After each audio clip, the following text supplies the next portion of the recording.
Munich, who have Harry and he. Point of view, a good night all round? Absolutely, yeah. I thought from start to finish we played at a really high level today. With the ball, moved it really quick. Without the ball, had high intensity, pressed well. You saw that with the third goal. So yeah, just a pleasing night. We're playing against a really tough side. I said that before the game. They have some great players. The way they start to play can be difficult at times, but ultimately, we deserve to win, and it's a great start to the campaign. A brace for yourself again tonight. You just make anything look so effortless and easy, even though I'm sure it's not. Yeah, no, it was a nice couple of goals. The penalty, they're always nice to score, but the second goal was a good finish. Like I touched on, great pressing from the guys. I kind of just found myself in a bit of space there, and was able to kind of bend it into that far corner. So I feel in a good place. I said physically, mentally, I'm kind of in as good a shape as I've ever felt, and in this team, I know I'm going to get chances, and it was the same again tonight. Do you think the experience of the Bayern appearances came into play against the Chelsea side tonight in the way that you could see the game out? I think so. I think even when it was 3-1, we was the team with the ball. We was the team making it hard for them to press, creating angles, and sometimes that just kind of really kind of demoralises their hope in a way, because they can't even get the ball. And it wasn't like we just kind of started going long and kind of saw the clock out. We moved it and probably created a couple more chances we could have done better with. So that was pleasing, in the big games, being able to do that, and we're going to need that for the rest of the season as well. Look at that, 6 wins from 6 across 3 competitions. Going well this season so far. Yeah, let's keep it going for sure. Harry, thank you. Thank you, cheers. Thanks, mate. Yeah, 6 games in, 1 in the Champions League, 5 in Germany. It's phenomenal, isn't it? And when you've got someone like him, when you've got the front four that they have, would you say, I know you're not so convinced, Owen, in terms of if they can keep the squad together, everyone, kind of stay away from injuries, do you think that they're a side who can challenge for sure. This? Without question. I just think they need to add some depth. I don't think they have enough depth for the squad for, think about all the games that they have. You got to remember, they have 2 of the best players in their position in the world to come back, Musiala and Alphonso Davies. So Bayern will get stronger, but I do think, especially in the middle of the pitch, I don't know if they have... Kimmich obviously is fabulous every time he plays. Young Pavlovic played in there, had an okay game. Goretzka's in there, but they don't have much else if they get any injuries. But I think Vinny's got them playing in a super aggressive style, and they could beat anybody on their day. Yeah, that's where I think they'll fall down. I think the way that they play, like I said, I think the players are there, squad's a little bit thin, but I think the way that they play, I think they'll get hurt too much. Defensively, I still don't think they're good enough. Yeah. But we'll see. Yeah, we will see, but they've done different. Maybe that's a bit of lack of concentration and not managing the moments correct. But like I said, I feel like we've shown that we can play against one of the best teams in the competition. I think we deserve more, to be honest. Has it given you... So where does it rank in terms of Champions League? You're back in it for the first time in 2 years, but does it give you confidence that you can go toe-to-toe with the teams in this competition?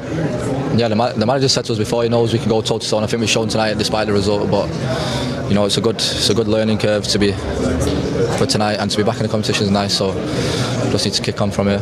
Yeah, because at half-time, 2-1, you come out looking pretty strong. What didn't quite happen in the second half? I don't even know, to be honest. But a learning curve, the competition was always going to be a learning curve for Chelsea this season?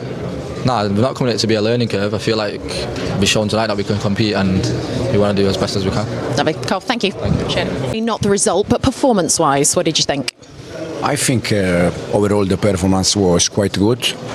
We start very well for the first 20 minutes, creating 2-3 clear chances. And then when we concede the goal, that we can avoid that kind of goal. The game changed a little bit, but again, we were in the game, we scored a goal.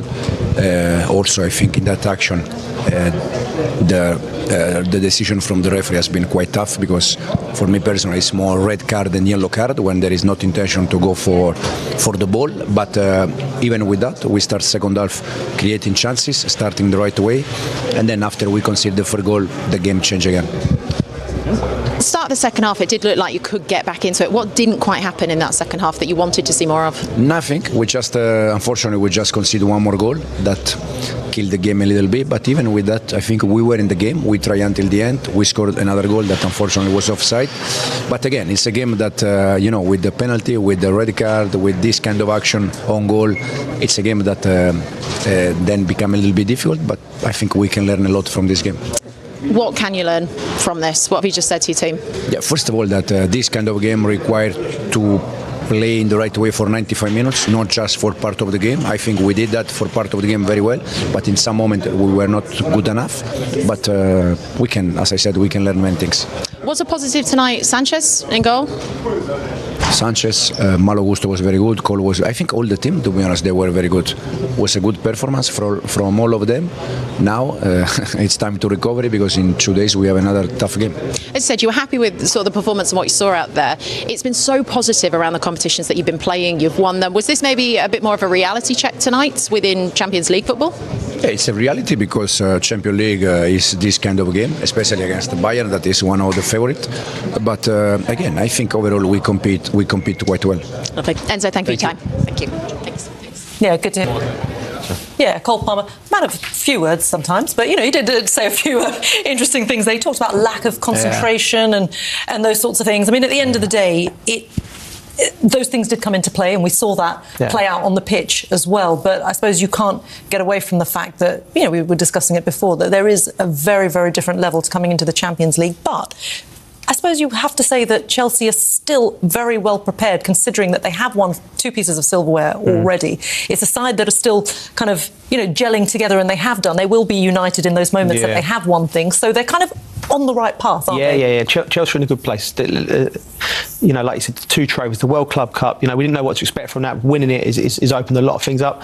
The reshuffling around, the changing the long contracts, the young players. We all know the direction the club's going in. For that man in the picture behind me, though, he'll be frustrated because he'll know that they're better than what they showed tonight in moments.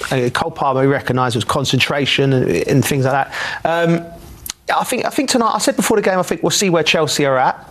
And I think that was a good indicator. There's still a lot of work to be done. There's still a lot of positives. And when you've got Cole Palmer, I think you can win any game over.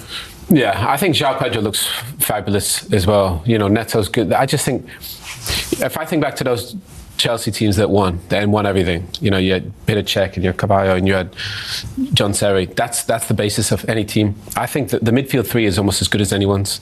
You know, Caicedo, Enzo, Cole Palmer. But I still think they will probably address that in the coming windows. But I think there's a nucleus there that's going to be really special for Chelsea. And I think today just highlighted it. It's not a criticism, it's just a fact. And I thought the 2 young centre-backs did okay. But we're talking about Diaz, Olise and Kane, some of the top performers. So it was a big ask for them.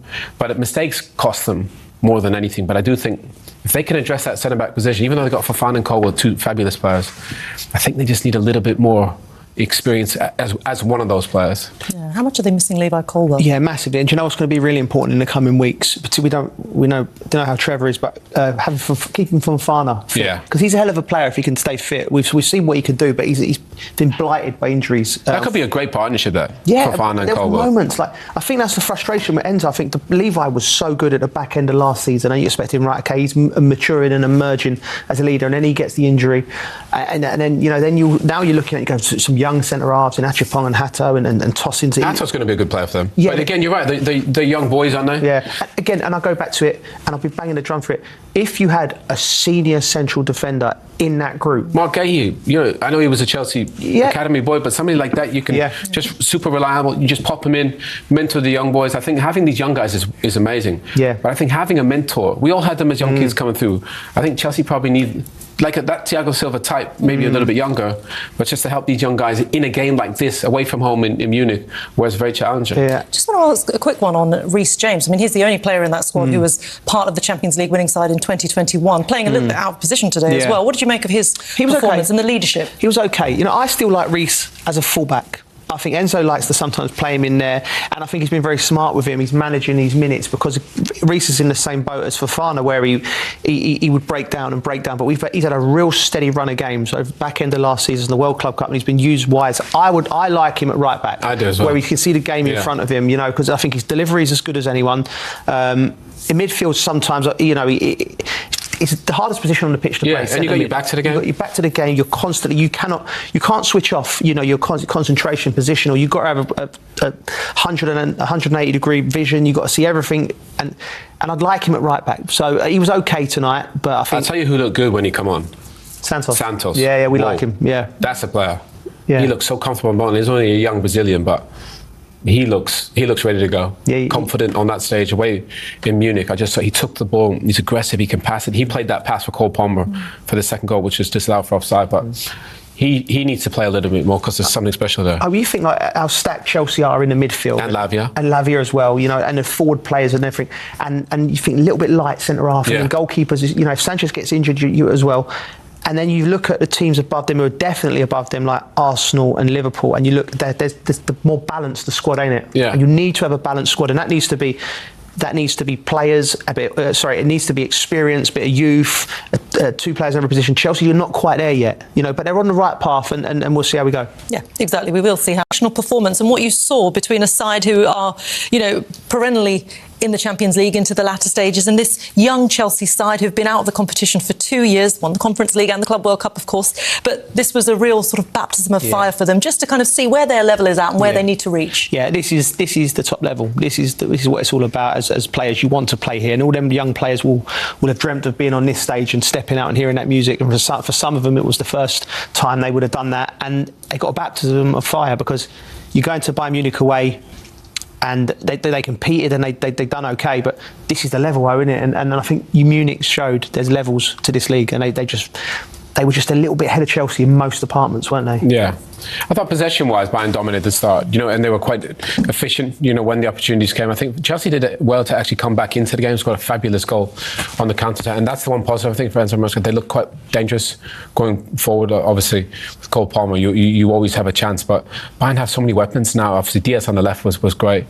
Olise was probably the star man, and Harry Kane with a double. So they didn't defend as well as they could, and we highlighted before the game. Goalkeeper probably need another centre-back. There's still a little bit of work to do there to get this team up to the level of a Bayern or a Barca or a PSG. But we did talk about, as you say, that defence and looking at the centre-backs. But I tell you what, Robert Sanchez had a decent game considering what was thrown at him tonight. He was good, and he needs that. He's building from the World Club Cup. Before he had good performances, he was diligent, and he made the right saves. So he's a work in progress. The team's a work in progress. The 2 centre-halves are coming, Chalobah and Tosin tonight, and they had a difficult night.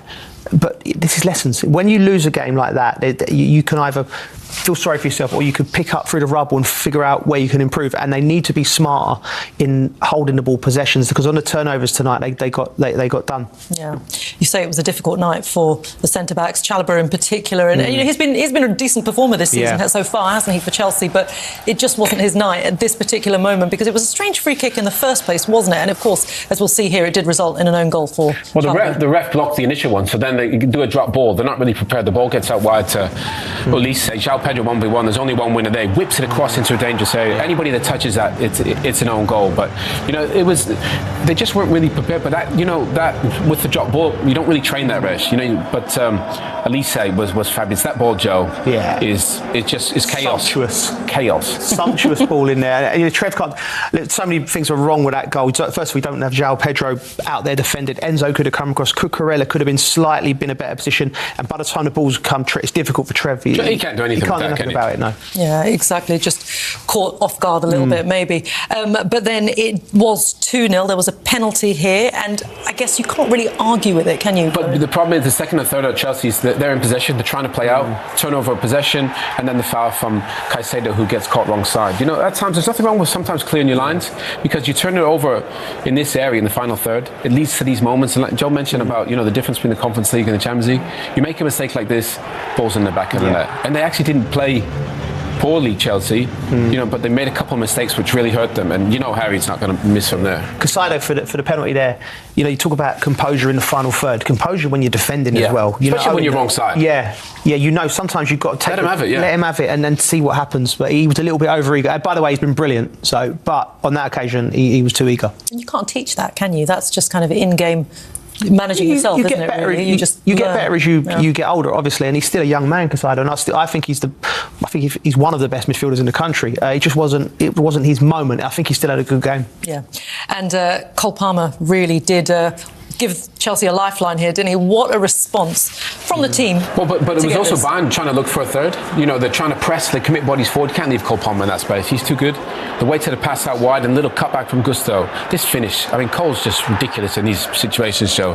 He's a genius. He is, yeah. Because, you know, people might have thought I was going a bit too wild over that goal because it's a simple 1-2. But running at that pace, leaving it and the right position onto the back foot of Gusto, and then having the wherewithal to open up your body on the run and just hit it with a metre of your foot to lift it into the roof of the net. You know, the kid's a genius, and it's a privilege to have him at Chelsea and England, and he was brilliant tonight. And he's one of those star players. He's one of those who will raise his level the deeper he goes into this kind of league phase or the rest of the competition, isn't he? Because he's got something, he's got the X factor about him. I think he's one of the few players that actually gets better the higher the level goes. Yeah. You think back to the goals that he scored in, you know, finals for Man City, and you think about the way he played at the Club World Cup. He has something very unique that the bigger the light gets, the better he Euro gets. finals for England, he come off the bench, didn't he? Yeah, exactly. I mean, it's just in him. Yeah. You've either got it or you haven't. I'll tell you, someone else who's got it is Harry Kane, the England captain and England number 9 as well, scoring 2 goals on the night. And this one, I suppose, Chelsea sort of left themselves a little bit exposed, didn't they? Well, they're trying to play out again, you know, and you can't give. I mean, first of all, the finish is ridiculous, but you know that's a straight ball into Gusto, takes a heavy touch, poor. Then I think Chalobah's out of position there. I tell you what, Joe, though, the finish is sublime. The finish is sublime. Do you know what? Right, we're better. It's a beautiful finish where he's opened up. But 2 things have got to happen for Chelsea to improve. You've got to improve at this level and move the ball sharper. But also, I like to call it the what-if players. You know, like the centre half, you've got to believe that your mates, you're going to lose the ball and cover around slightly. They're just marginal things, but that's what you get to. When you get to this level and you're going to try and beat Bayern Munich or Liverpool or Man City, it's the marginal things like that are going to improve. But Joe, the second and the third goal, they're straight passes from the fullback to the winger. That's a dead pass. It's too easy to go and press. You know, and I think Bayern obviously knew they were going to play, and then they go turn it over. I think you either need to go into the striker or you go into midfield and you play it around the corner. But I think, you know, playing that ball cost them twice, you know, and I'm sure Enzo will look at that and go, right, we need to tweak that. Yeah, look, there are lots of reaction on Harry Kane. I mean, he is phenomenal. Actually, I want to ask you, Joe, because pre-match you talked about Cole Palmer. You said, you know, I'd put him in the top 5 players in the world. If you were to rate Harry Kane, where would you put him? I'd put him up there. Again, it's getting smaller. They're 5 getting smaller. I know. Who else is in the There's a few in there. Harry Kane's the best centre forward in the world. What do you think, Owen? I mean, in terms of the complete package, it's horses for courses. What do you like? Haaland's got obviously attributes, but if I put it like this, if I'm a manager and the ball's dropped, it's 1-1 last minute of a cup final, and I can have any player in the world for the chance to finish to, it's going to be Harry Kane. Yeah, and you think about penalties, big moments. You can drop off and play as a number 10. I mean, you make a good point about what do you prefer. You know, Haaland has these crazy physical gifts, and he's a lethal finisher, and he works incredibly hard. But Harry is such a smart player. He doesn't rely on any of that physicality. Drops off, gets it. Again, we got Lewandowski. Ousmane Dembele's, you know, turned into one of the best centre forwards, even though he wasn't one. So there's so many different types, and I think that's what makes football so great. You have all these guys that can do it so differently. Where would you put Harry? Up there as well? I think he's somehow underrated, if it's even possible when you're scoring that many goals. But I think because he's so quiet and humble and such a gentleman, he maybe doesn't get the limelight that some of the others get. But I reckon most managers, I'd say 89% of managers, if they could have one, it'd be Harry. Interesting. Well, it is